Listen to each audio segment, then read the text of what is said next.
nos últimos dias de vida do Rei Pelé, surgiu algumas críticas que, no meu entender, são um pouco equivocadas. Elas misturaram Pelé jogador com Pelé pessoa, mais especificamente no caso em que ele não reconheceu em vida uma filha que ele teve. Essa moça, esqueci o nome dela agora, infelizmente, ela acabou morrendo de câncer e nunca teve o reconhecimento dele, afetivo, claro, porque ela correu atrás, entrou na justiça e conseguiu esse reconhecimento, mas afetivo ela nunca teve. Então muita gente viu essa morte do Pelé, uma morte muito sofrida, como um castigo divino. Outros também começaram a misturar o rendimento, o desempenho dele como jogador com a sua atitude fora de campo, como se esse fato horroroso que ele cometeu fizessem dele um jogador de futebol menor.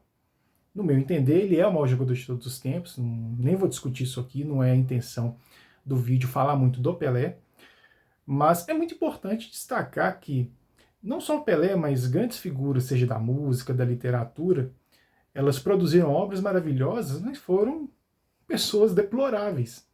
Então é interessante manter-se essa separação entre o que foi a pessoa na sua área, seja a área do conhecimento, a área de estudo, seja, no caso de um atleta, né, o esporte, no qual ele apresentou um rendimento aí acima da média. Pelo menos no meu entender. Se você discorda disso, deixa aí comentário numa boa, que a gente pode até discutir mais sobre isso.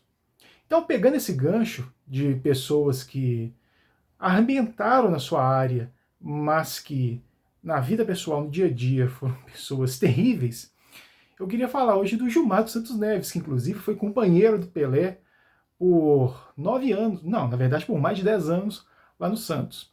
Gilmar dos Santos Alves, ele era goleiro, nasceu em 1930, né, coincidentemente no ano da primeira Copa do Mundo, e faleceu em 2013, salvo engano, de derrame.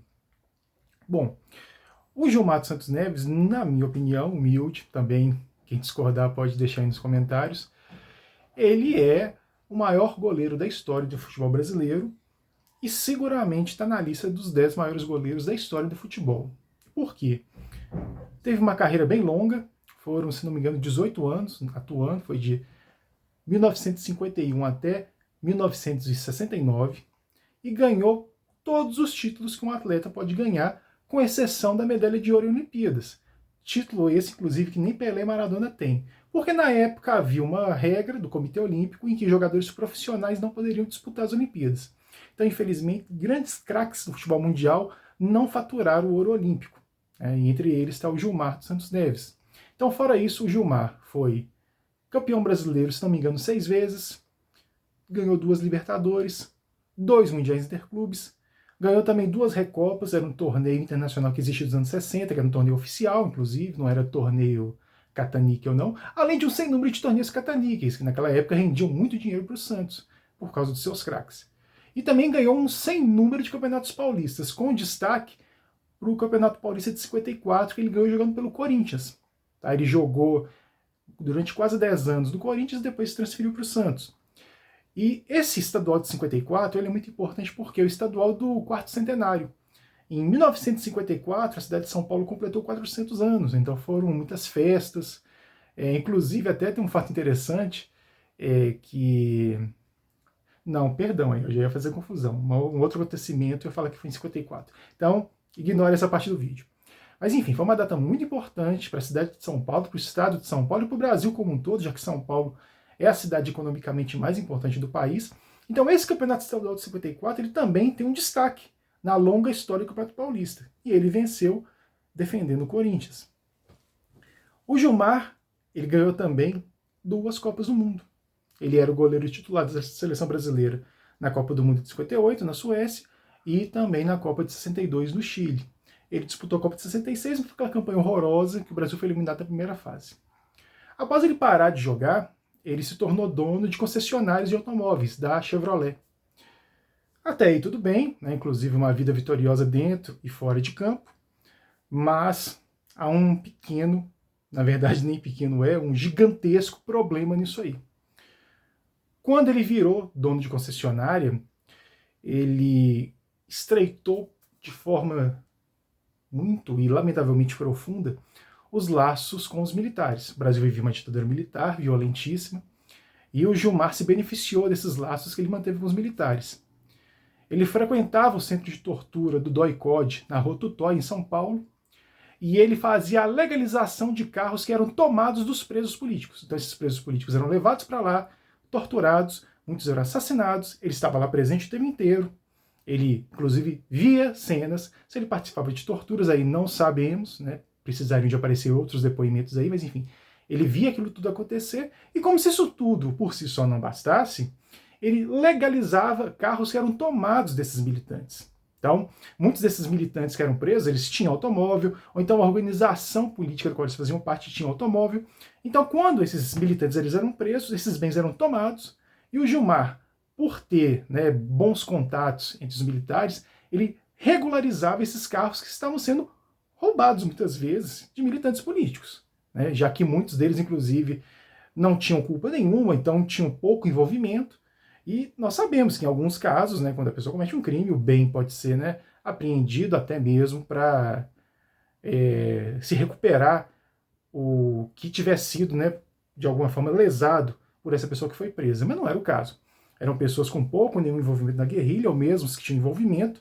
O procedimento não é esse. Os carros eles eram legalizados lá no Detran, inclusive com uma isenção, uma redução das taxas que deveriam ser pagas, e ele revendia esses carros muitas vezes para policiais, para delegados da Polícia Civil ou para militares de alta patente. Então ele fazia essa, vamos dizer assim, uma atividade totalmente criminosa de esquentar carro. Ele esquentava automóveis, né, usando uma gíria muito comum. E ganhou muito dinheiro com isso. E o que é pior é que, ao que parece, ele nem escondia isso muito não, se vangloriou durante muito tempo dessa relação carnal que ele tinha com os militares.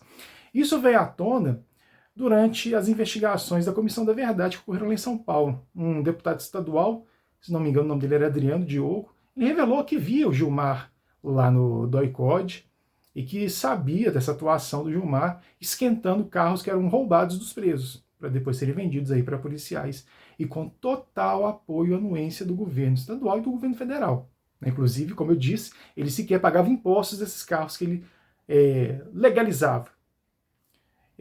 Como eu disse também, apesar disso tudo, apesar desse passado nojento, fora de campo, eu não acho que deve se misturar esse episódio da vida fora de campo do Gilmar com o que ele foi dentro de campo. Continuo achando que ele é um dos maiores goleiros da história do futebol mundial, mas isso também não quer dizer que deva se invisibilizar esses crimes que ele cometeu. Acho que esse é que é o grande ponto. É muito comum que as pessoas ou fiquem misturando demais a vida profissional com o pessoal das pessoas, assim como também tem gente que faz o contrário, né? A pessoa é um total canalha na sua vida privada, e aí, como é uma grande figura numa determinada área, simplesmente finge que nada de errado aconteceu. Eu acho que o caminho não é esse. É deixar claro a vida privada e a vida pública desse cidadão, e claro, no que merecer elogio vai ser elogiado, no que merecer crítica vai ser devidamente criticado. Bom, o vídeo ficou um pouquinho longo, se você assistiu até o final, deixe sua opinião, curte, compartilha, dá uma moral aí que esse canal tá muito michuruca, e se continuar assim, não vou gravar mais vídeo, tá? No mais, é isso aí.